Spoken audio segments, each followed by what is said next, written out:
Bom dia, amados. A nossa reflexão dessa manhã encontra-se na carta de Paulo aos Coríntios, no capítulo 6, versículos 9 e 10, que diz assim: Como desconhecidos, mas sendo bem conhecido; como morrendo, mas eis que vivendo; como castigados, mas não mortos; como contristado, mas sempre alegres; como pobres, mas enriquecendo a muitos; como nada, mas possuindo tudo. Que Deus abençoe a leitura da sua palavra. Nós vamos estar refletindo aqui hoje nessa espécie de defesa de Paulo do seu ministério no que diz respeito àquilo que é prioridade para a sua vida e aquilo que é bom.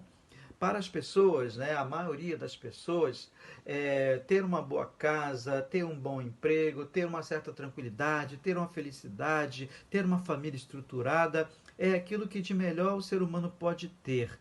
O apóstolo Paulo, ele vem aqui fazendo nessa narrativa uma defesa de que ele era feliz sim. Por quê? Porque a felicidade para Paulo consistia em ele cumprir com o ministério o qual Deus havia colocado em suas mãos. E tudo aquilo que ele sofria, todas as tristezas, todas as angústias, como nesse próprio texto lido lá do começo, a gente ouve Paulo falar de aflições, necessidades financeiras, angústias, açoites e prisões. Tudo isso o apóstolo Paulo sofreu. Então, é como se alguém estivesse entrevistando o apóstolo Paulo e perguntando: Mas Paulo, você diz que é feliz, mas você sofreu tantos açoites, você passou por tantas aflições, você foi preso várias vezes, você foi açoitado mais de 40 vezes. E por que você é feliz nessa condição? Uma pessoa assim, ela não é uma pessoa infeliz? Então é como se o apóstolo Paulo estivesse dando a resposta que no mundo espiritual as coisas não são desse jeito.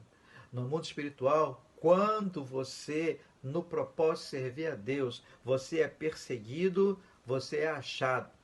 Paulo, ele deixou de ter aquela fama toda de uma pessoa instruída aos pés de Gamaliel, de um homem culto, de um homem à frente do seu tempo, para ser um pregador da palavra de Deus, coisas que naquela época e hoje também não é tão diferente assim, era algo repudiado pela maioria das pessoas e principalmente os eruditos da sua época.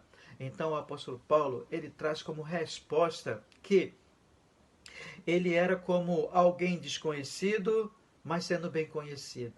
Ele poderia ser desconhecido pelas pessoas que estavam ao seu redor, mas Deus o conhecia muito bem e Deus se alegrava e se agradava do coração de Paulo por causa da predisposição dele na obediência da palavra de Deus, em refutar tudo aquilo que era glorioso anteriormente para algo que ele classificava como esterco, como algo desprezível, porque ele achou um tesouro maior na sua vida, que era cumprir com o ministério que Deus colocou no seu coração. E ele fala aqui que é também como alguém que está morrendo, mas estando vivo. Né? Para muitas pessoas, você para de viver quando serve a Jesus. Você para de aproveitar as belezas do mundo. E você passa agora a viver como um morto. Mas na verdade você vive porque o Espírito de Deus habita dentro de você. E o Espírito de Deus, ele é vida, ele é paz, ele é saúde. Ele dá a você discernimento espiritual. Ele dá a você um contentamento da alma que não depende de momentos da vida. Ele é permanente e eterno. E você desfruta disso todos os momentos da sua vida. Ele fala aqui também que é como contristado. Por quê? Porque muitas coisas vêm acontecendo de ruim, mas você não está contristado, você está alegre, você está feliz, porque a alegria do Senhor é a nossa força. Ele fala ainda que como pobres, tendo necessidade de muitas coisas, mas enriquecendo a muitos. Por quê? Porque Paulo pregava a palavra de Deus, levava a paz de Cristo ao coração, convertia através do Espírito Santo, curava através do Espírito Santo, trazia para muitas pessoas um alento para a sua alma desprezível, trazia para muitas pessoas uma condição e uma visão espiritual capaz de fazer dela uma pessoa verdadeiramente feliz. Em suma, o que a gente vai poder estar entendendo de Paulo aqui é que, apesar dos sofrimentos, apesar das tristezas, apesar das classificações que as pessoas fazem a nosso respeito, vale a pena servir a Deus, vale a pena você ter como um ideal de vida, ouvir a palavra de Deus, cumprir com o ministério que Deus colocou em suas mãos, porque durante ele você sente a paz de Cristo, a satisfação da alma, porque você está em obediência à palavra de Deus, e você também sente gozo na alma por causa da esperança da salvação dada por Deus em Cristo Jesus, o nosso Senhor.